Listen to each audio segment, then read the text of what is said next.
Hi, it's Jeremy with Teletone. We wanted to make a video showing some tips on how to write for virtual guitar.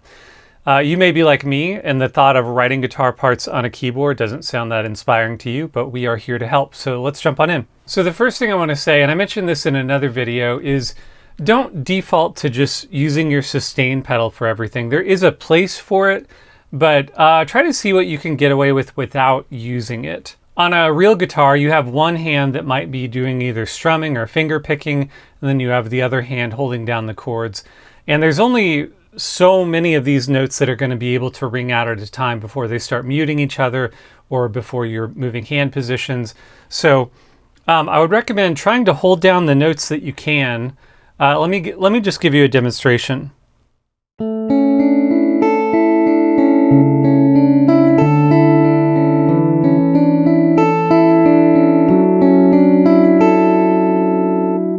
So that's using no pedal. Let me show you what it would sound like with pedal.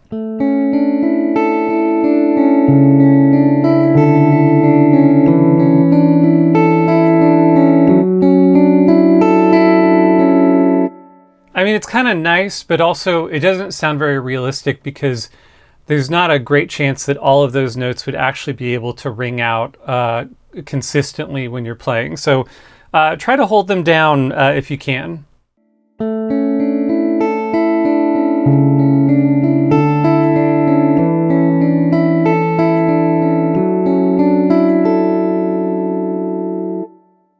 Okay, next, I would recommend not defaulting to quantizing your MIDI when you're writing for guitar. This is actually something that I would recommend for most instruments.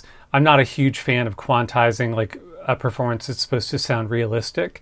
But I think this is especially true for guitar because when you're strumming, the notes they do happen slightly in succession from each other. They are not played at the exact same time, especially if it's like a slower tempo type song. Let me show you what, I made a chord progression. Let me show you what it would sound like quantized.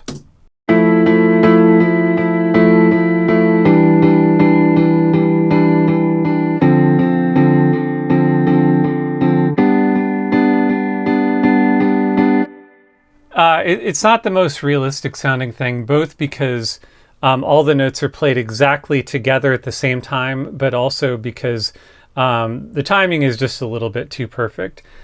So for a chord progression like this, I would recommend leading, like pretending your thumb is kind of heavier than your other fingers, and don't feel pressured to try to make all the notes sound every time.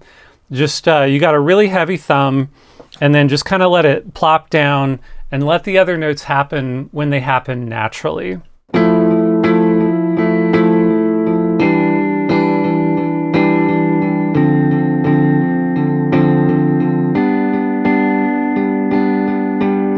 So some of these top notes are only happening like every few chords.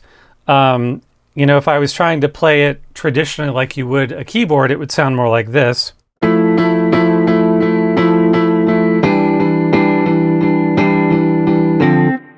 And maybe that's what you want, but to me, it sounds a little bit more realistic to keep it kind of loose.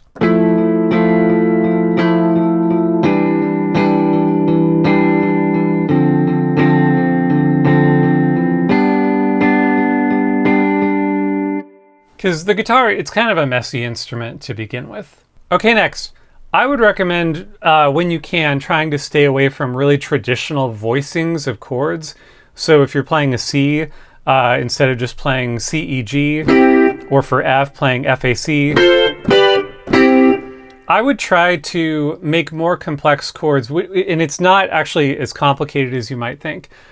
On a guitar, yeah, maybe sometimes you're just playing power chords that move up and down, but a lot of times guitar playing is really lazy in the sense that you're trying to make interesting chords by moving your hand not left and right, but more up and down or just changing shapes. And there's a way to achieve that on the keyboard as well, and I'll give you a demonstration. So if the chords we were going to play were, that would be kind of the traditional voicing on a keyboard. but it doesn't sound very guitar-like. And so I would recommend try to keep your right hand in place for as much as you can as the left hand is changing the root of the chord, and you'll get something that sounds a little bit more guitar-like. And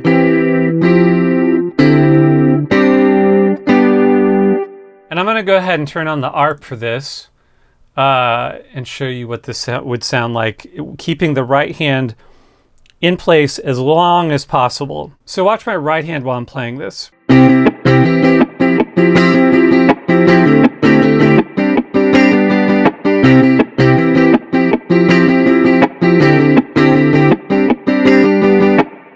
As opposed to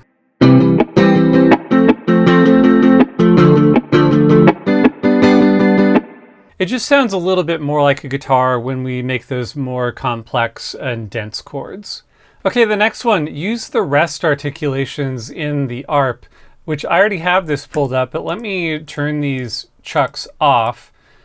This is like, these rest articulations are kind of a feature that you may not lean on right away, but they're really, really useful. And here's what this sounds like without them.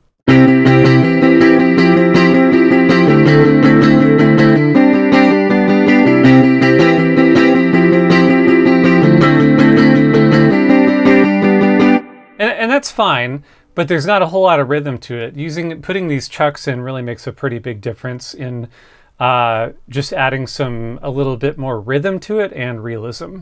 So I added some of these chucks back in.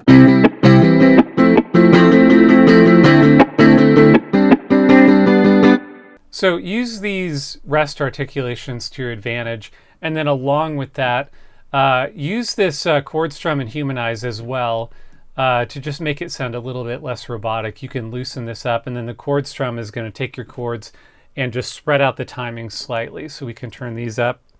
That's probably a little too much. Let's turn that back down.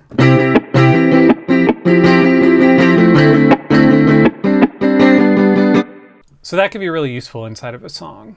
Okay, the last thing I wanted to mention is that when you are writing either leads or hooks or something, especially if it's a little more aggressive, like you're really digging in with the pick, dive into some of the settings on the settings page to really take it to the next level and add a little bit of grit and aggression to it, but also just to make it a little bit more realistic. So I'm just gonna play it with the default settings. Say we have some kind of hooky kind of lead.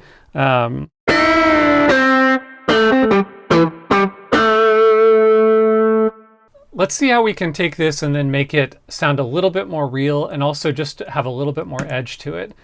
The first thing I'm going to do is I'm going to crank up this pitch humanization. And what that does is that makes it so the harder you play a note, the more it pushes it sharp. Because on a guitar, the harder you play, the more that string is going to be bent and cause the note to actually go sharp. So that's one thing. And then let's turn up the sensitivity a bit to make sure we're favoring those loudest velocity layers. And then we're going to turn up this overlay. That's going to make the pick sound louder. We'll turn up the releases too. And then let's kind of play that same thing again.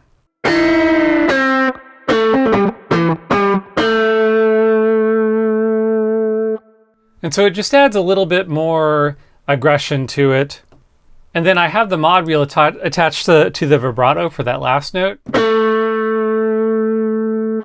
And I would encourage you to get in the habit of not defaulting to just going all the way with vibrato. I'm using it very sparingly here because it's almost like you're hearing a little bit of vibrato, almost like incidentally, like on accident.